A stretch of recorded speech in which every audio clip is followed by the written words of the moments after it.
بسم اللہ الرحمن الرحیم الحمدللہ رب العالمین اللہ تعالیٰ کے قرآن مجید و فرقان الحمید وقالہ الحق بسم اللہ الرحمن الرحیم ومن يعظم شعائر اللہ فإنہا تقوی القلوب۔ مومنین کرام، جیسے کہ آپ کو معلوم ہے کہ کل کی تاریخ جو 8 ماہ شوال کی تاریخ ہے، پردرد اور غمناک تاریخ ہے، جس میں عالم اسلام کے لیے، مومنین کے لیے اور محبان اہل بیت کے لیے، وہ کسی بھی فرقے سے تعلق رکھتا ہو، مسلمانوں کے جو بھی اہل بیت علیہ الصلوۃ والسلام سے، نبی کریم سے محبت رکھتا ہے، اس کے لیے یہ غم کی تاریخ ہے۔ اور عالم اسلام میں اس تاریخ پہ اگر کوئی سوگ نہیں مناتا یا اس کی کوئی مذمت نہیں کرتا تو اس کا مطلب یہ ہے کہ وہ لوگ آج بھی اسی یزید کے ساتھ ہیں جو کل حسین کے ساتھ کربلا کے میدان میں آنے کے بعد میں امام حسین سے جنگ کے لیے تیار ہوئے، کیونکہ یہ نہ یزید کسی زمانے سے محدود ہے، نہ حسین کسی زمانے سے محدود ہیں۔ ہر زمانے میں یزید بھی پایا جاتا ہے، ہر زمانے میں فکر حسین بھی پایا جاتا ہے۔ جہاں حق پایا جائے، جہاں اسلام ملے، جہاں پر دین ملے، جہاں انسان کو روحانیت ملے، وہ حسین کا راستہ ہے۔ اور جہاں پر انسان کو باطل نظر آئے، ظلم نظر آئے، بغاوتیں نظر آئیں، اس کا مطلب یہ ہے کہ وہ یزید کا راستہ ہے۔ یزید کسی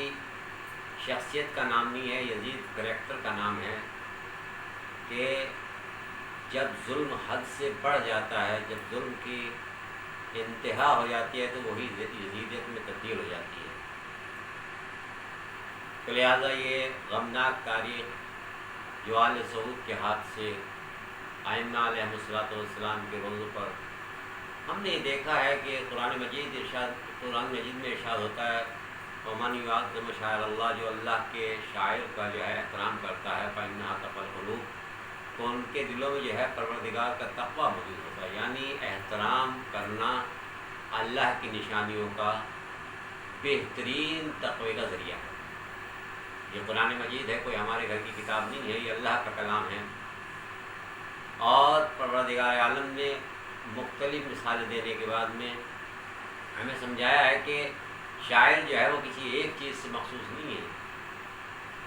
ان الصفا والمروہ من شعائر اللہ،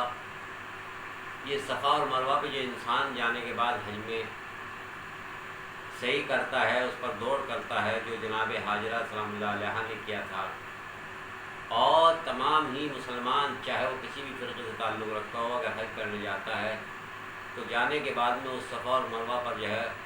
صحیح کے لیے تیار رہتا ہے اور صحیح کر کے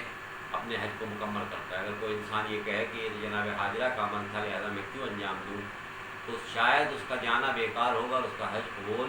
نہیں ہوگا۔ پروردگار کہتا ہے یہ پہاڑیاں جو ہیں، یہ صفا اور مروہ کی، یہ میری نشانیوں میں سے ہیں۔ تو جب اللہ کی نشانیوں میں سے وہ پہاڑیاں ہو سکتی ہیں جس پر ایک نبی کی والدہ جو ہے، ایک نبی کی محبت میں ادھر سے ادھر اور ادھر سے ادھر جو ہے پانی کی تلاش میں دوڑی تھی، تو کون سا ایسا سبب مانے ہے کہ وہ نبی یا آل نبی کے روز جو ہے وہ شاعر اللہ میں سے نہیں ہو سکتے۔ پھر اس کے بعد قرآن مجید ہمیں جناب اصحاب کہف کے قصے میں جو بات بتلاتا ہے، وہاں بھی ذکر کرتا ہے پروردگار، اور اپنی بات نہیں بلکہ ان لوگوں کی بات جو اس زمانے میں تھے، ان کی بات کو جو ہے قرآن مجید کوٹ کرتا ہے، ان کو جو ہے دہراتا ہے کہ انہوں نے کیا کیا۔ جب جناب اصحاب کہف کا ان لوگوں کو علم ہوا کہ جناب اصحاب کہف ہیں اور یہ کون تھے، یہ وہ مومنین تھے جنہوں نے حاکم وقت کے خلاف کھڑے ہونے کے بعد میں پرچم توحید کو بلند کیا تھا، تعداد میں مختصر تھے، اور مختصر ہونے کے بعد انہوں نے وہ کارنامہ اس وقت انجام دیا تھا جس سے حکومت جو ہے وہ ہل گئی تھی۔ اور جب اللہ کی راہ میں کوئی اپنی قربانی پیش کرتا ہے تو اس اللہ جو ہے اس کی قربانی کو رائے گاہ نہیں جانے دیتا. یہ چاہے جس زمانے میں ہو، چاہے جن حالات میں ہو، چاہے جس وقت ہو، ہر زمانے میں یہ دستور ہے پروردگار کا کہ وہ اللہ کسی کی بھی قربانی کو رائے گاہ نہیں کرتا ہے. لہٰذا جیسے انہوں نے قربانی دی اور جانے کے بعد میں وہ اس میں چلے گئے غار کے اندر، جانے کے بعد میں سو گئے اور پھر ایک مدت کے بعد دوبارہ اٹھے ہیں. اٹھنے کے بعد میں پھر وہ اپنے اس وقت مومنین کی حکومت قائم ہو چکی تھی، باطل کی حکومت ختم ہو چکی تھی. یہ بھی ایک قانون ہے، یہ بھی ہمیں سورہ کہف بھی بتلاتا ہے کہ جب کچھ نیک انسان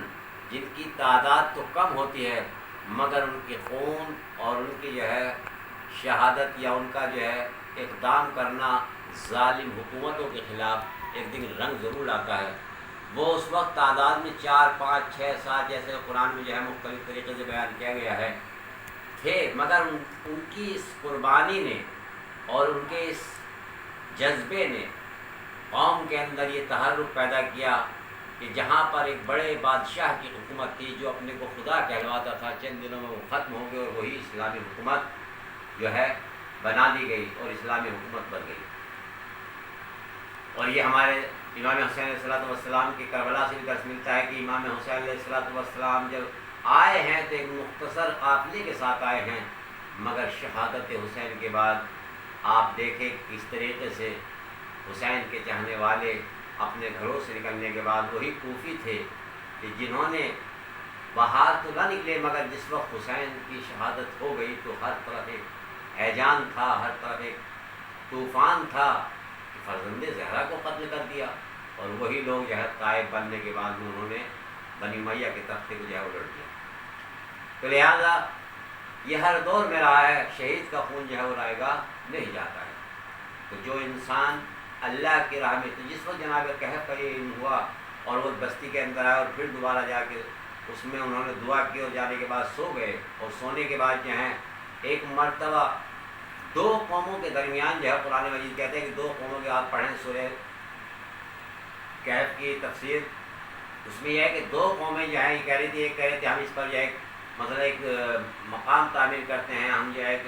یہاں پر جو ہے ایک عمارت بناتے ہیں. دوسری قوم نے کہا کہ نہیں عبادت نہیں، یہاں پر جو ہے ہم مسجد بنائیں گے اور مسجد بنانے کے بعد میں یہاں پر جو ہے اللہ کی عبادت کی جائے گی. قرآن مجید دونوں باتوں کو جو ہے کوٹ کرتا ہے، ان لوگوں کی بھی جنہوں نے کہا کہ ہم یہاں پر جو ایک تعمیر کریں گے اور دوسروں نے کہا کہ ہم مسجد بنائیں گے. اور پھر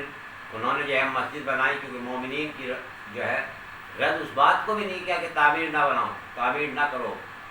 مگر پروردگار عالم نے ان لوگوں نے جو ہے کیا کیا، ان لوگوں کی بات کو زیادہ تائید ہوئی اور انہوں نے جو ہے مسجد بنا دی. مسجد کیوں بنائی؟ مسجد میں ہوتا کیا ہے؟ مسجد کوئی ایسی چیز نہیں تھی بلکہ وہ عبادت کے لیے.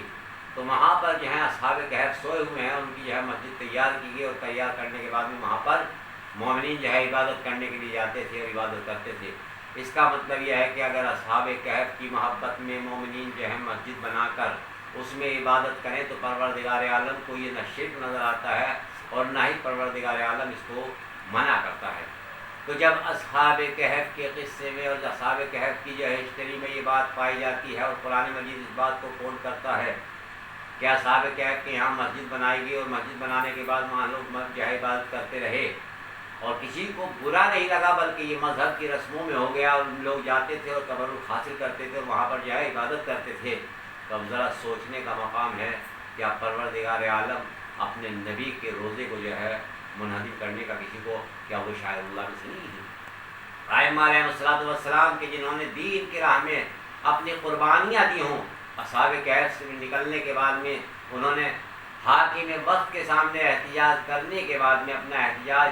کرنے کے بعد وہاں سے نکلے ہیں، تو پروردگار عالم اس مسجد کو باطل قرار نہیں دیتا. وہ پروردگار عالم جس نے اپنے نبی کو کہا ہے نبی اس مسجد زرار کو تڑوا دیا جائے کیونکہ یہ مومنین کے یہاں اختلاف کا سبب ہے، ہم وہ مسجد نہیں چاہتے جس میں اختلاف ہو. نہ جانے پروردگار نے اس مسجد کو کیسے قائم رکھا. اس کا مطلب یہ ہے کہ وہ مسجد اتنی محترم تھی جہاں جناب اصحاب کہف سوئے ہوئے تھے کہ اللہ نے اس کو جو ہے ثابت رکھا اور اس کے لیے نبی کو کوئی حکم نہیں دیا، ورنہ کہنا چاہیے تھا اے ہمارے نبی انہوں نے کیا خرافات کی ہے لہٰذا اس کو توڑ دے، مگر نہیں، کوئی روایت اور کوئی آیت نہیں بتلاتی بلکہ پروردگار نے اس کو جو ہے تائید کی ہے۔ تو آپ یہ سوچئے کہ یہ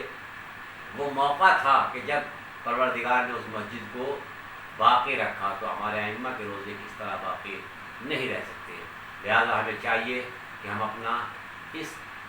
موقف کو جو ہے تمام پر ظاہر کریں اور اس قوم، اس قبیلے اور اس حکومت کے خلاف اپنا احتجاج درج کریں اور کرائیں، تاکہ ہماری یہ آواز تمام دنیا تک پہنچے کہ آج بھی ہمارے ائمہ جو ہیں وہ مظلوم ہیں اور ان کو جو ہے قبول جو ہے بننی چاہیے۔ وآخر دعوانا